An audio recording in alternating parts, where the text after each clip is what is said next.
Aceitou. Ih! Rapaz, ele tinha levado ali e morreu pro gás, né? Acabou ficando pro JJ aquela eliminação.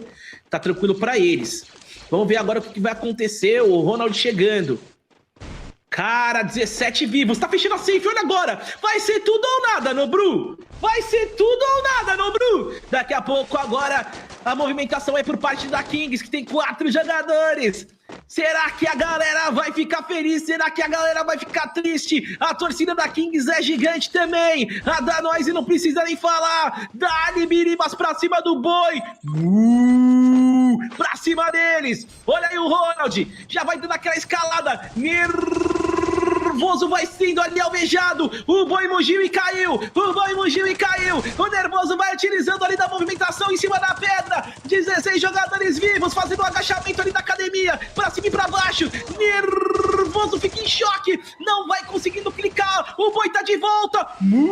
Pra cima deles de novo. Vamos ver o que vai acontecer. Se ele vai dar um chifrão pra cima dos caras. Blackzinho do outro lado. Ele já vai indo com aquela malemolência de double Vector pra cima dos caras. Ele já vai flanqueando. Ele vai ganhando velocidade. Olha o rushadão. A Ryze tá eliminada. Olha o rushadão. Tiro do bumbum ali pra cima dos caras do Back. Ele vai recarregando sua Vector. É eliminada a Amazon Clippers também. Olha o JJ vai ficando no aguardo. O Backzinho vai em direção ali agora pra finalizar, pra não contar mais história. Olha o que vem fazendo a Noise. Tem que salvar o da Cruz. Tem que salvar o da Cruz. Vai dando ruim. Meu Deus. Meu Deus. O Back cai. JJ sozinho segurando no limite.